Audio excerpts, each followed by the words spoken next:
avait les ténèbres. Et soudain, bang! Survient la naissance d'une expansion infinie de temps, d'espace et de matière.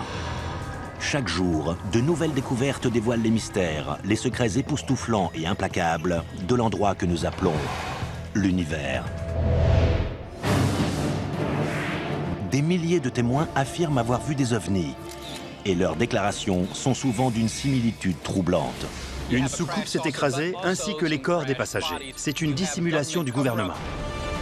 La plupart des scientifiques disent qu'il n'y a pas de preuves. Oh mon Dieu! Il y a un grand fossé entre un ovni et un vaisseau spatial extraterrestre.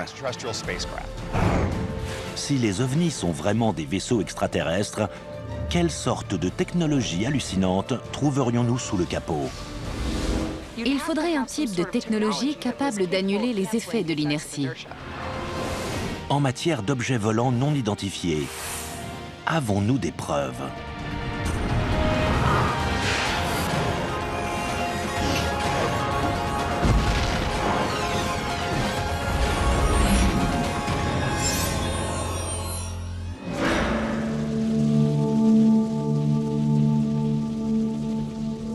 Pour des millions de partisans, tout commence le 24 juin 1947. Un homme d'affaires et pilote vole dans son avion privé près du mont Rainier, dans l'État de Washington. Soudain, il voit un groupe de 9 objets volant à une vitesse incroyable.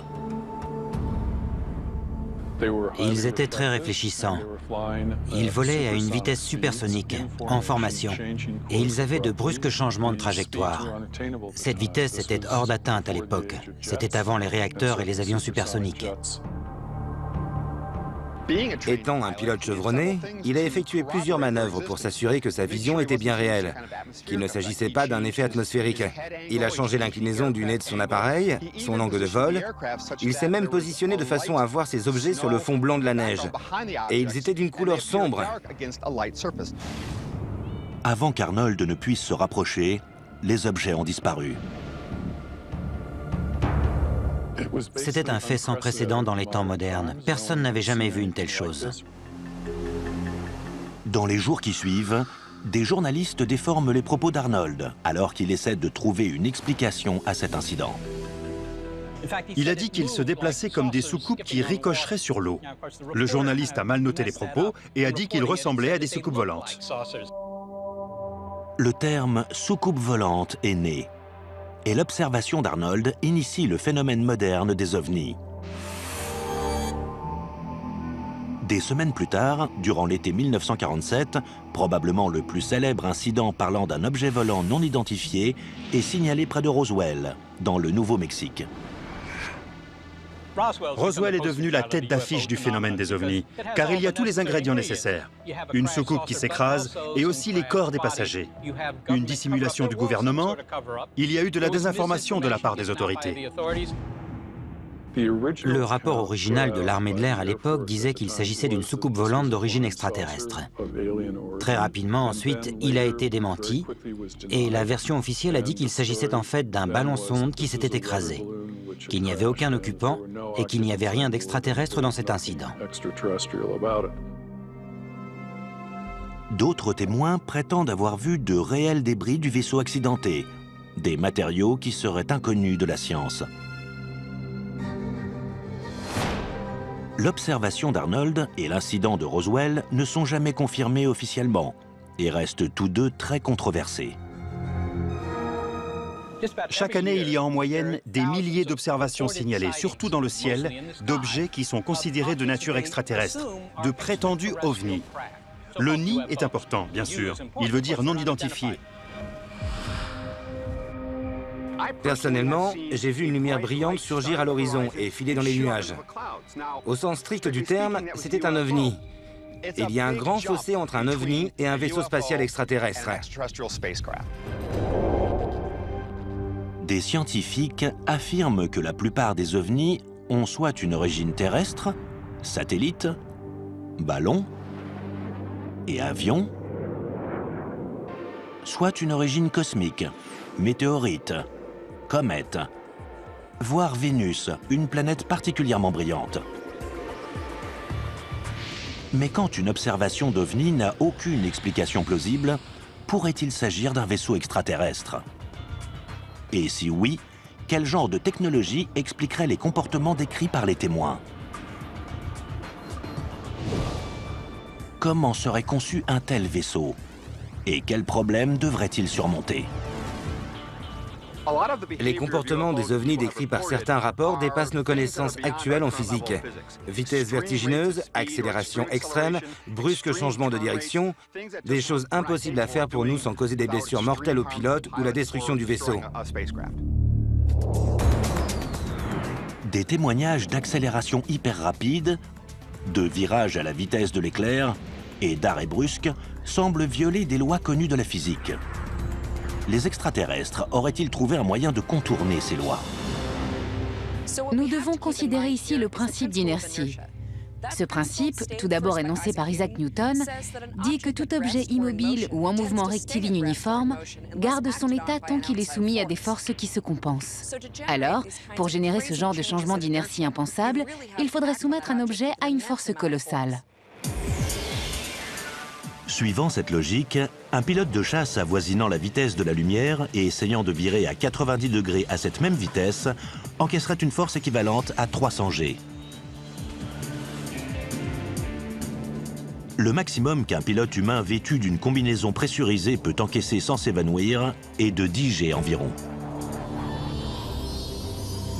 Si sa physiologie était vaguement semblable à celle des humains, un pilote extraterrestre encaissant 300 G périrait sur le champ. Ses organes internes continueraient d'avancer et s'écraseraient sur son squelette. S'ils étaient nos semblables, ils s'injecteraient sans doute un fluide à effet corporel interne afin de régler le problème des organes se déplaçant dans le corps. Et cela pour éviter, tout en étant bien sanglés et bien protégés, toute blessure interne durant les phases d'accélération et de décélération. Pour annuler réellement les effets de l'inertie sur le vaisseau, les pilotes devraient avoir recours à une technologie inaccessible à notre science moderne. Afin d'annuler les effets d'un virage à 300 G et de ne pas être broyé par la force intense, il faudrait disposer d'une sorte de technologie ou d'appareil capable d'annuler les effets de l'inertie. Cet appareil devrait manipuler la gravité, recourir à une sorte de champ de force pour compenser les forces gravitationnelles qui régissent l'univers tout entier. Cet appareil, on pourrait l'activer et le désactiver manuellement, ou il s'activerait et se désactiverait automatiquement. C'est une technologie très avancée qui n'est pas envisageable pour nous. Mais si la science ne peut pas encore expliquer comment ces vaisseaux surmonteraient le problème mortel de l'inertie, peut-elle nous aider à expliquer leur forme? Surtout la plus célèbre de toutes, la soucoupe volante. À la fin des années 1950, l'armée de l'air américaine teste l'Avrocar. Mais ce prototype a d'énormes problèmes de stabilité. Son aérodynamique offre peu d'avantages. Et il prouve qu'un vaisseau en forme de soucoupe ne peut pas atteindre de grandes vitesses dans l'atmosphère de la Terre. L'aile Delta est de très loin une bien meilleure candidate. Un fait bien connu des concepteurs d'avions de chasse modernes. En fait, les observations d'OVNI décrivant des vaisseaux de forme triangulaire ont augmenté au cours des dernières décennies. Une tendance qui reflète l'émergence des chasseurs à voilure variable et même des ailes volantes, comme le bombardier furtif B-2 Spirit. Les formes observées ont changé au fil des ans, les plus récentes étant le plus souvent triangulaires. Alors, les récits des gens ont réellement tendance à refléter les avions les plus avancés de l'époque. Au-delà du mouvement et de la forme, toute tentative d'explication de la science des ovnis doit prendre en compte le facteur bruit, ou plutôt l'absence de bruit. Les rapports sur les ovnis prétendent constamment qu'ils se déplacent sans faire le moindre bruit. Dans presque toutes ces observations, c'est une règle, il n'y a aucun bruit. Bruit que l'on devrait entendre pour tout engin volant à grande vitesse dans l'atmosphère de la Terre. Ce qu'il se passe, c'est qu'il y a ce qui s'appelle un bang supersonique. C'est une onde de choc spéciale qui se propage dans l'atmosphère et qui s'écoule derrière l'avion. Quand on est au sol, on entend cet énorme bang supersonique qui résulte de la différence de pression entre l'avant et l'arrière de l'appareil, tandis qu'il vole dans l'atmosphère. Un vaisseau alien pourrait-il, d'une façon ou d'une autre, annuler l'énorme onde de choc que génère une vitesse supersonique? La réponse réside peut-être dans la technologie en œuvre dans la dernière génération de casques audio à réducteur de bruit intégré. Il existe une technologie de réduction de bruit. On choisit un bruit nuisible que l'on souhaite ne pas entendre et on produit un signal artificiel inverse qui l'annule. Je ne connais aucune technologie capable de faire cela avec des ondes de choc. Annuler l'effet d'un bang supersonique qui déchire les tympans et secoue le corps demanderait sans doute une technologie très avancée. Et outre le bruit, que dire de l'invisibilité? Certains témoignages disent que les ovnis se volatilisent dans les airs tout simplement. Une technologie prometteuse en cours de développement pourrait expliquer un tel phénomène. Il y a une technologie qui pourrait modifier dans le futur la perception visuelle d'objets. C'est une technologie qui repose sur la déviation de la lumière grâce à des composites que l'on appelle des métamatériaux. Pour faire une analogie avec des films connus, pensez à la cape d'invisibilité des films de Harry Potter. Ces métamatériaux sont composés de substrats de polymère, d'or et de cuivre afin de forcer des lignes de champ magnétique à se courber autour d'un objet. La lumière est ainsi déviée autour de cet objet au lieu d'être réfléchie ou réfractée. Mais matériaux avancés, furtivité et maniabilité hors normes ne servent à rien si nos visiteurs sont incapables, en premier lieu, d'arriver sur Terre. Les chances que des aliens débarquent sur notre planète sont infimes. Mais au cas où, ça signifierait qu'ils ont résolu plein de problèmes, y compris en sciences des matériaux, pour lesquels nous n'avons pas de solution. Ils auraient une technologie bien plus avancée que la nôtre, peut-être même plus avancée que celle dont nous rêvons. Mais des scientifiques imaginent des technologies ingénieuses qui permettraient de surmonter le problème des distances apparemment infranchissables entre les étoiles. Notamment une source de propulsion tellement apocalyptique que nous verrions arriver des aliens à des années-lumière.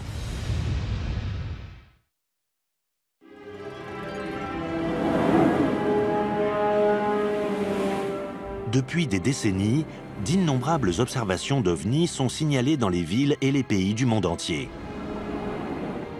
Mais ces observations ne proviennent pas toutes de la surface de la planète. Le 19 juillet 2009, les spectateurs d'une vidéo de la NASA, envoyée par la navette spatiale Endeavour, signalent un objet en forme de disque qui flotte au-dessus du bras mécanique de la navette. Des observations d'ovnis comme celle-ci se sont soi-disant produites dans l'espace à travers l'histoire de la conquête spatiale. S'agit-il d'un phénomène cosmique inconnu? Ou cela suggère-t-il la possibilité que d'immenses vaisseaux spatiaux extraterrestres croisent dans la Voie lactée?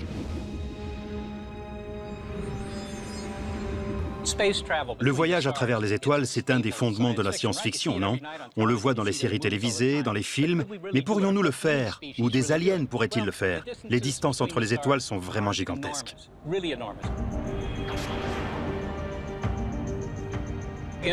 La physique n'interdit pas le voyage interstellaire. On ne peut pas l'écarter et dire que c'est absolument impossible. C'est juste que c'est très, très difficile. Parcourir la distance séparant la Terre et Alpha Centauri, notre étoile voisine la plus proche à près de 4,5 années-lumière, n'est pas à la portée de nos fusées les plus puissantes. Si des aliens d'un lointain système stellaire arrivaient sur Terre, nous pouvons exclure le fait qu'ils voyageraient dans des fusées chimiques. Malgré l'impressionnante colonne de feu et de fumée que l'on voit au décollage d'Apollo, ces fusées-là ne vous emmènent pas bien loin dans le système solaire. Pour vous donner une idée de ce que représente une telle distance, notre sonde spatiale la plus éloignée de la Terre est Voyager 1, lancée en 1977. Elle vole depuis 37 ans à plus de 61 000 km/h et vient tout juste de quitter le système solaire. Si sa destination était Alpha Centauri, il lui faudrait 56 000 ans pour atteindre le système stellaire le plus proche. Pour se lancer dans des missions interstellaires d'une durée s'accordant à l'échelle de la vie humaine, environ 50 ans, il nous faudrait multiplier notre vitesse de déplacement par au moins un facteur 1000. Des scientifiques ont calculé la vitesse étourdissante de la lumière, près de 300 000 km/s. Un vaisseau spatial parcourant la galaxie devrait atteindre un pourcentage significatif de cette vitesse, même pour rejoindre l'étoile la plus proche. Le plus gros obstacle est le poids. Une fusée à propulsion chimique s'accompagne d'un énorme excédent de poids, car elle doit embarquer tout le carburant nécessaire à son périple. Nous avons calculé que pour atteindre seulement 6% de la vitesse de la lumière avec une fusée chimique, il faudrait une masse de carburant plus élevée que la masse totale de l'univers. Nous savons donc qu'il est absolument impossible d'atteindre une autre étoile avec une fusée chimique.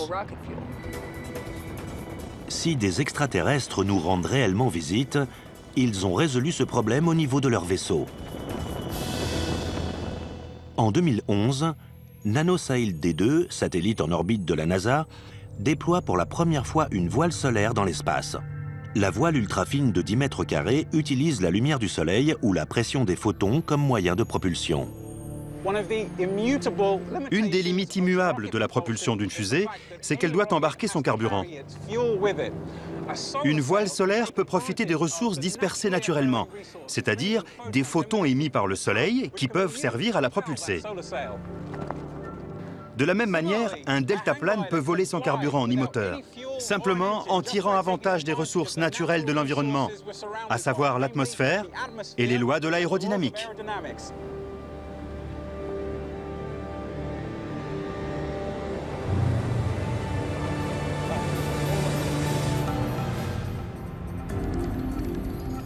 Pour atteindre des vitesses suffisantes permettant de remorquer un vaisseau abritant des formes de vie, la voile devrait être immense, des centaines de kilomètres de diamètre. Et comme la pression des photons émis par une étoile décroît au fur et à mesure que la voile s'en éloigne, certains ont envisagé un rayon laser puissant pour fournir l'énergie à la voile.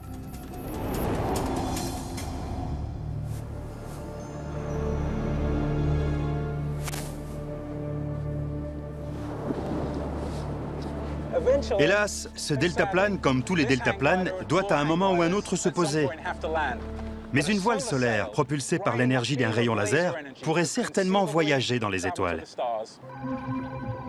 Vitesse maximale d'une voile solaire, environ 10% de la vitesse de la lumière. Durée du voyage de la Terre à Alpha Centauri au moyen de photons générés par laser, environ 45 ans. Actuellement, la NASA et d'autres agences spatiales prévoient de lancer davantage de voiles solaires. Mais il existe d'autres moyens de propulsion plus puissants dans l'univers. Dans les années 60, une méthode de propulsion a été étudiée. Un vaisseau larguerait des charges explosives par l'arrière, et le souffle des explosions le ferait avancer. Le prototype s'appelait le projet Orion, et une série d'expériences avec des charges conventionnelles a été effectuée pour montrer que ça fonctionnerait. Le projet Orion, toutefois, était censé utiliser des charges nucléaires. Afin de simuler un système de propulsion du style Orion, Paul et Jim préparent une démonstration. Ils placent une petite charge explosive dans ce baril et nous allons l'envoyer à 15-20 mètres en l'air. Nous allons calculer l'énergie libérée par cette explosion et la comparer à celle d'une charge nucléaire qu'on trouverait sur un vaisseau Orion.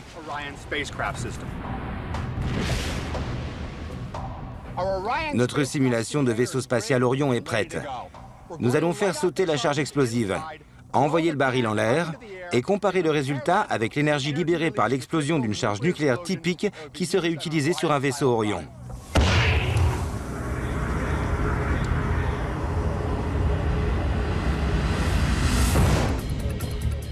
Le vaisseau spatial Orion, étudié à Los Alamos à la fin des années 1950, propose la fission nucléaire comme moyen de propulsion. La fission se produit lorsque le noyau d'un atome se divise en plusieurs nucléides, ce qui se traduit par l'émission de neutrons et le dégagement d'une énorme quantité d'énergie sous forme de rayons gamma.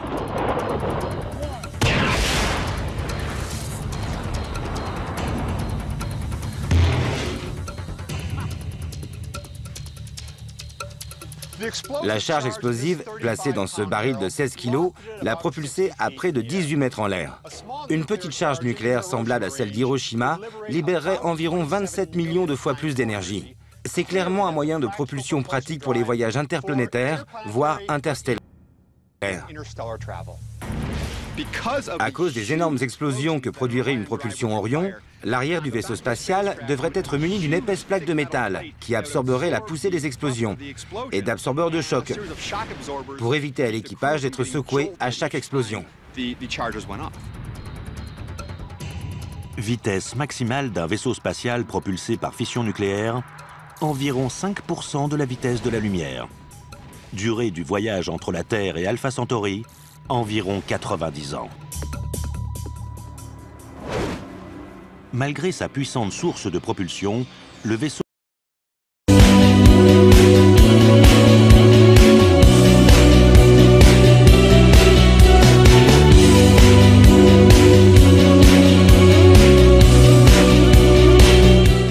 à fission est finalement plus lent que la voile solaire.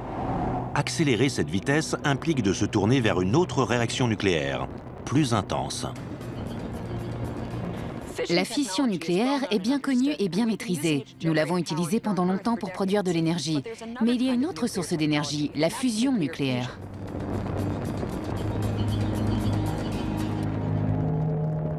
La fusion est la source d'énergie du Soleil. Dans le cœur du Soleil, les températures sont si élevées et les atomes se déplacent si vite qu'ils se percutent les uns les autres, créant de nouveaux éléments et libérant de l'énergie. Opposée de la fission, la fusion se produit lorsque deux noyaux fusionnent pour former un noyau unique, plus lourd. Il en résulte une énorme libération d'énergie. Un vaisseau spatial propulsé par fusion nucléaire est étudié dans les années 1970. C'est le projet Daedalus. Sa mission est d'atteindre l'étoile de Barnard, distante de 5,9 années-lumière. Au lieu de bombes nucléaires, le vaisseau a son système de propulsion par fusion à bord, dans une chambre de confinement. Le carburant d'un vaisseau de classe Daedalus consistait en des pastilles de mélange deutérium et d'hélium-3. Elles auraient été portées à fusion par ce que nous appelons des faisceaux d'électrons. Ce sont des électrons à très haut niveau d'énergie qui auraient percuté les pastilles de deutérium-hélium-3, entraînant leur fusion et le dégagement d'une énorme quantité d'énergie. Le concept de Daedalus exigeait de tirer 250 pastilles par seconde pendant plus de 2 ans.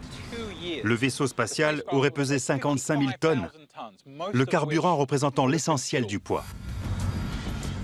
L'excédent de poids d'un tel vaisseau serait élevé. Mais une civilisation avancée pourrait éliminer le problème en se ravitaillant en hydrogène durant son voyage stellaire. Le deutérium, ou hydrogène lourd, se trouve en abondance sur Terre, notamment dans l'eau de mer. Mais l'hélium-3 est un isotope plus rare. Dans notre système solaire, on peut en trouver sur la Lune et en vaste quantité sur Jupiter et Saturne. Des scientifiques ont proposé d'utiliser d'énormes collecteurs à hydrogène afin de se procurer l'hélium-3 nécessaire pour voyager dans le vide intersidéral. Il est donc concevable qu'un vaisseau propulsé par fusion nucléaire puisse se rendre dans un autre système stellaire et prendre de l'hydrogène disponible sur place pour faire le plein. Le vaisseau à propulsion nucléaire embarqué éviterait un énorme excédent de poids et atteindrait une vitesse qui permettrait l'exploration d'une étoile proche dans un intervalle de temps raisonnable. Vitesse maximale d'un vaisseau spatial propulsé par la fusion nucléaire, environ 15% de la vitesse de la lumière. Durée du voyage entre la Terre et Alpha Centauri, environ 35 ans. Les coûts faramineux, la logistique et même la politique envers les voyages spatiaux à propulsion nucléaire ont depuis longtemps conduit l'humanité à abandonner tous ces projets. Mais une société suffisamment avancée pourrait délaisser la propulsion nucléaire au profit de ce qui apparaît comme un impossible paradoxe. Voyager à la vitesse de la lumière sans se déplacer.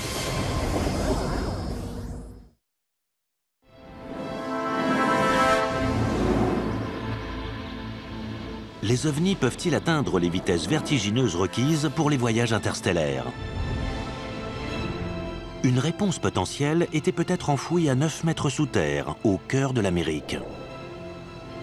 Au Tevatron, accélérateur de particules du Fermilab, aux abords de Chicago, dans l'Illinois. Filant presque à la vitesse de la lumière, des protons et des antiprotons étaient envoyés dans des directions opposées. Ils se heurtaient dans des collisions libérant d'énormes quantités d'énergie. L'impact produisait un rayonnement gamma, la plus puissante source d'énergie connue dans l'univers et la clé potentielle du voyage interstellaire.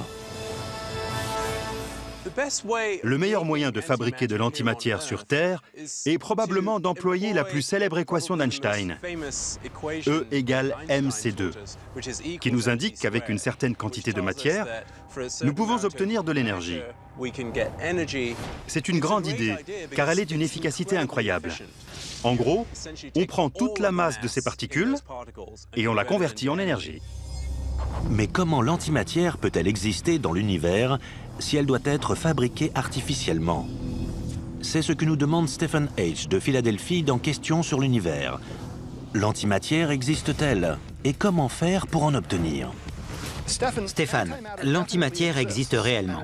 Et quand elle entre en contact avec la matière normale, ça produit une explosion et une émission de radiation magnétique. Nous pouvons produire de faibles quantités d'antimatière en laboratoire, ou nous pouvons aussi en collecter dans l'espace. Certains rayons cosmiques qui sont chargés, des particules à haut niveau d'énergie venant de l'espace, sont en fait de l'antimatière. Actuellement, les accélérateurs de particules constituent le seul moyen pratique de produire de l'antimatière. Ils en produisent de très faibles quantités. Si nous pouvions trouver un moyen de produire et stocker assez d'antimatière, nous aurions un carburant qui peut être stocké et qui, mélangé à de la matière ordinaire, libérerait une énorme quantité d'énergie à une cadence bien plus élevée que la fission ou la fusion.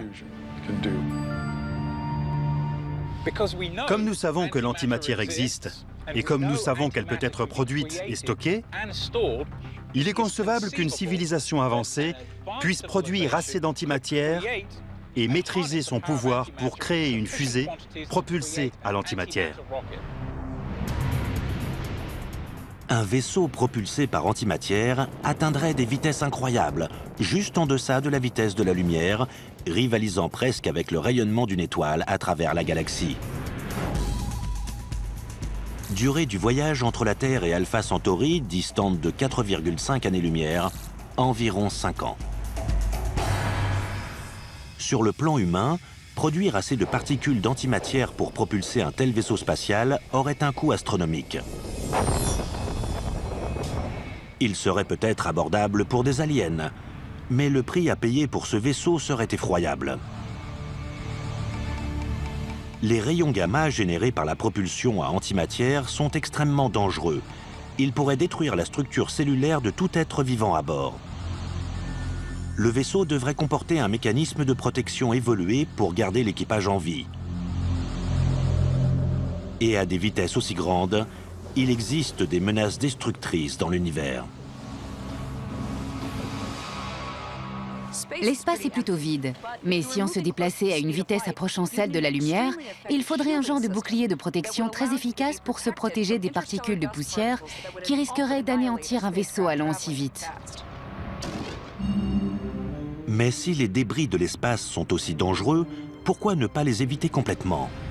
La solution devrait être familière aux fans de Star Trek, à savoir un vaisseau spatial atteignant la vitesse de la lumière sans même se déplacer. En fait, il faudrait créer ce que l'on appelle une bulle de distorsion. Le nom sort tout droit de la science-fiction. Cela impliquerait de contracter une zone d'espace-temps devant le vaisseau et d'allonger une zone d'espace-temps derrière le vaisseau pendant que le vaisseau resterait immobile à l'intérieur de cette bulle. Cela reviendrait à surfer sur une vague d'espace-temps. Une propulsion par distorsion s'apparente à de la pure science-fiction. Mais en 1994, un jeune physicien très respecté, nommé Miguel Alcubierre, publie un travail sérieux sur la façon de voyager dans une distorsion contrôlable de l'espace.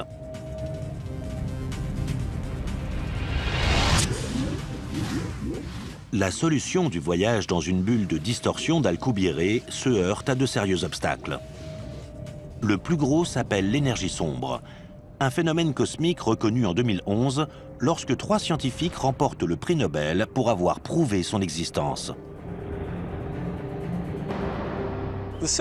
L'explication la plus simple proposée pour le phénomène de l'énergie sombre, c'est que l'univers a la propriété intrinsèque d'être en expansion.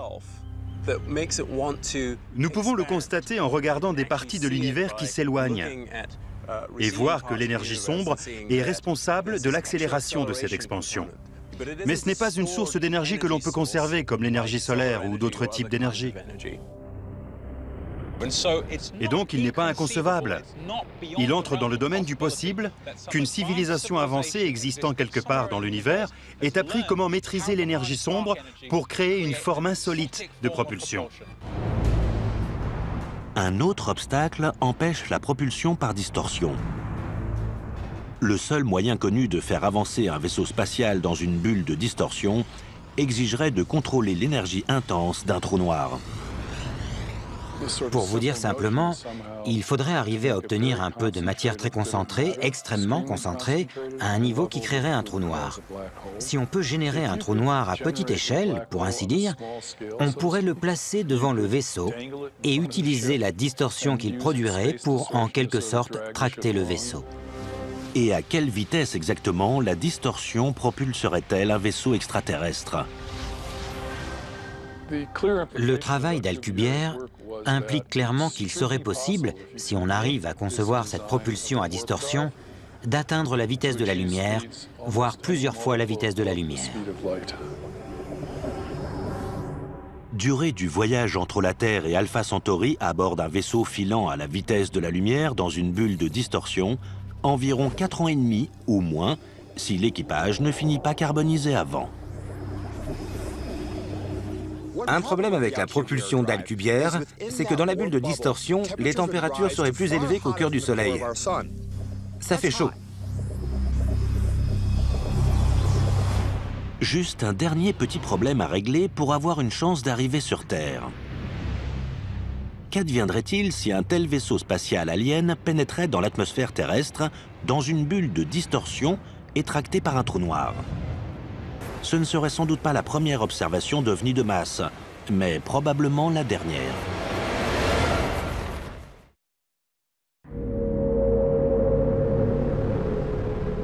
« 13 mars 1997.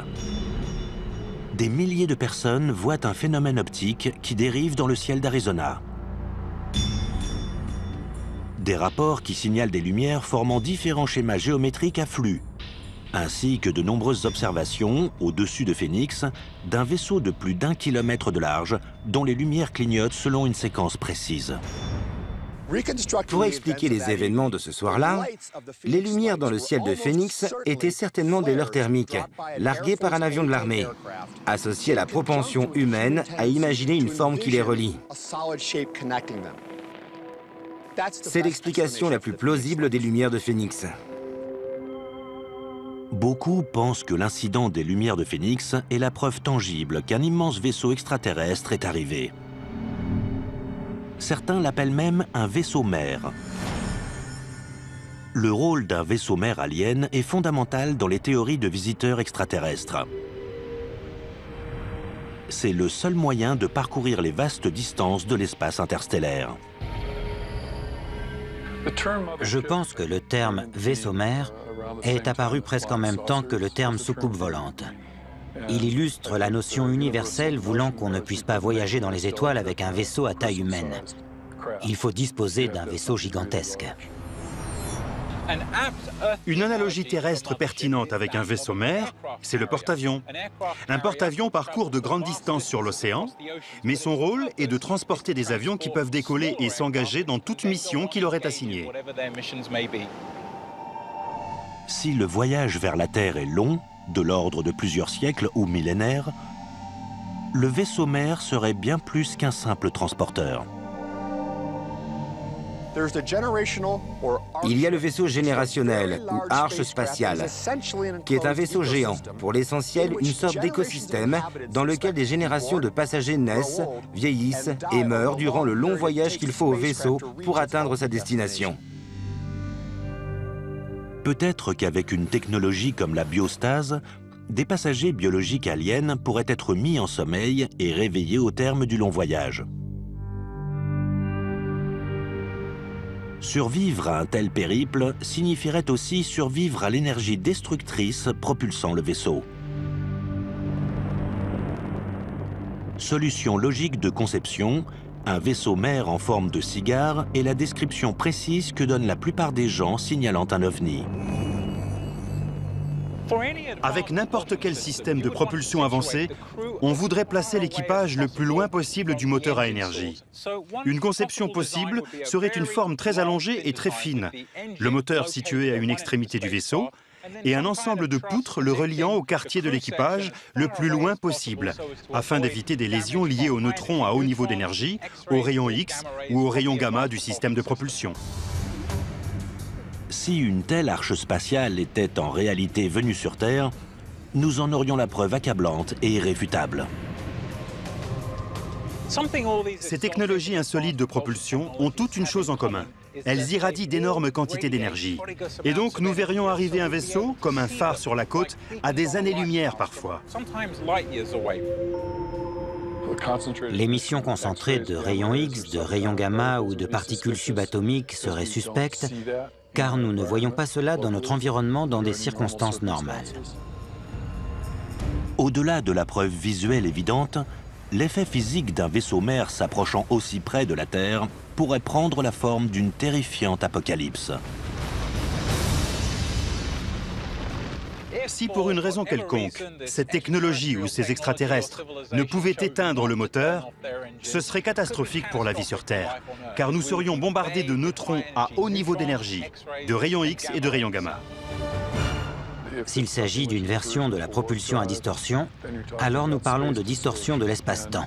Et mieux vaudrait ne pas trop s'approcher d'une énorme masse, y compris d'une planète. Des scénarios aussi catastrophiques sous-entendraient que des visiteurs aliens sont prêts à risquer leur vie dans un voyage interstellaire. Mais il y a peut-être un meilleur moyen.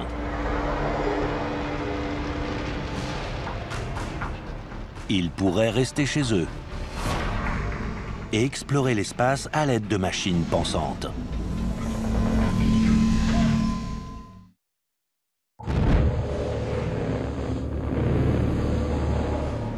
Pour beaucoup d'ardents partisans du phénomène des ovnis, l'événement de Roswell au Nouveau-Mexique durant l'été 1947 est une rencontre extraterrestre primordiale dans l'histoire humaine. Dans la culture populaire, le détail qui demeure du prétendu crash provient de la description des corps extraterrestres retrouvés sur les lieux. Lors des décennies qui suivent, cette vision de l'alien, le petit gris, devient le standard reconnu de la science-fiction et des signalements récurrents de rencontres avec des aliens. La tête démesurée explique peut-être un trait attendu de la biologie alienne, une intelligence supérieure. Le crâne plus grand renfermerait un cerveau plus gros et plus évolué que le nôtre. Maîtriser les énormes épreuves du voyage interstellaire demande certainement une intelligence supérieure. Mais cela exige-t-il autre chose que n'ont pas les organismes biologiques? Un domaine où la science-fiction fait peut-être une grosse erreur, c'est d'imaginer que les aliens sont biologiques, qu'ils sont des êtres vivants. Je pense que les possibilités concernant les types d'organismes qui pourraient voyager dans les étoiles sont très ouvertes. Une possibilité, qui apparaît parfois en science-fiction, est celle de machines intelligentes. Selon une récente équation appelée la loi de Moore, le nombre de transistors dans un microprocesseur double tous les 18 mois, ce qui signifie que les ordinateurs sont 2 fois plus rapides. Cette tendance dure depuis plus d'un demi-siècle et devrait se poursuivre jusqu'en 2020 ou au-delà. L'explosion exponentielle de la vitesse d'exécution des ordinateurs ouvre la porte à un cliché de la science-fiction, l'intelligence artificielle. Alors si on invente une machine qui pense, 100 ans plus tard, cette machine n'est pas seulement plus intelligente que vous, elle est plus intelligente que tous les humains ayant vécu. Voilà la différence entre l'intelligence artificielle et l'intelligence naturelle. L'intelligence artificielle peut évoluer bien plus vite. Mais je pense que la forme d'intelligence artificielle que nous trouvons à la fois menaçante et prometteuse est le type d'intelligence artificielle qui pourrait faire ce que font nos cerveaux, qui pourrait penser comme nous. Au centre d'intelligence artificielle de l'université de Stanford, un futur peuplé de machines réellement intelligentes se profile rapidement. Certains obstacles sont difficiles à surmonter au niveau de l'intelligence artificielle. Primo, nous ne savons pas vraiment comment amener les ordinateurs à apprendre aussi efficacement que les humains. Les ordinateurs actuels ne sont pas assez rapides pour simuler le processus d'apprentissage qui prend place dans le cerveau humain. Pour illustrer le premier stade de l'intelligence artificielle, des étudiants de Stanford ont conçu un robot combattant, robot qui essaie d'apprendre au fur et à mesure des combats. Maintenant, il essaie de se défendre par lui-même. Il réagit donc à vos mouvements. Selon la façon dont vous maniez votre épée, le robot va s'adapter à votre geste et à votre comportement. Quelle est l'importance de ce type de robot sur la voie de la véritable intelligence artificielle, Thorsten ? Nous prenons des méthodes d'intelligence artificielle, comme des méthodes d'apprentissage, pour les adapter à l'environnement du robot. Mais nous n'en sommes pas encore au stade où le robot pense vraiment. Les ordinateurs actuels sont bien moins intelligents que la plupart des humains. Mais dans le futur, je pense que les ordinateurs pourraient finalement égaler, voire surpasser l'intelligence humaine. Et si c'est le cas, imaginons que nous ayons tous un ordinateur dans notre portefeuille ou dans notre portable. À quel point cela changerait-il la civilisation? Et quelles choses fabuleuses pourrions-nous alors faire?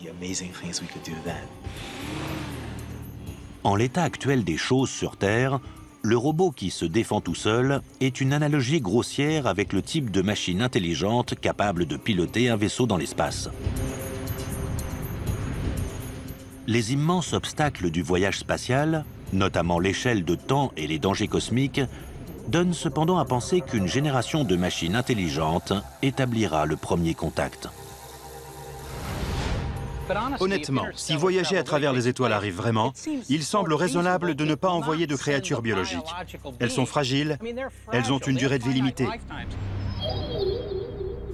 Comme la NASA envoie des sondes spatiales explorer le système solaire avant d'envoyer des humains, notre premier contact avec des aliens arrivera peut-être par une sonde. Créatures biologiques ou super IA. Notre vision d'un extraterrestre ne restera que spéculation jusqu'à ce que le premier contact se produise. Mais combien de temps allons-nous attendre? Et malgré l'existence de preuves tangibles, quelle est la probabilité de l'existence d'une autre civilisation intelligente? Certains pensent qu'il y a de grandes chances que l'univers bourdonne de vie. La galaxie existe depuis très longtemps. Le système solaire est là depuis bien longtemps aussi, mais la galaxie depuis plus longtemps. Et ces étoiles sont pour la plupart plus vieilles que notre Soleil ou notre système solaire. Alors il est possible que si d'autres civilisations existent, elles existent depuis plus longtemps que nous. Si elles existent depuis 100 000 ans, disons, il est fort possible qu'elles aient appris à communiquer à travers l'espace, voire à voyager dans les étoiles. Jusqu'à ce qu'un premier contact ait lieu, l'humanité va continuer à voir des ovnis dans le ciel. Aucun n'a été reconnu comme vaisseau extraterrestre jusqu'à présent. Mais cela n'écarte pas la possibilité que l'humanité découvre un jour la preuve d'une autre civilisation intelligente, soit dans l'espace lointain, soit plus près de notre planète.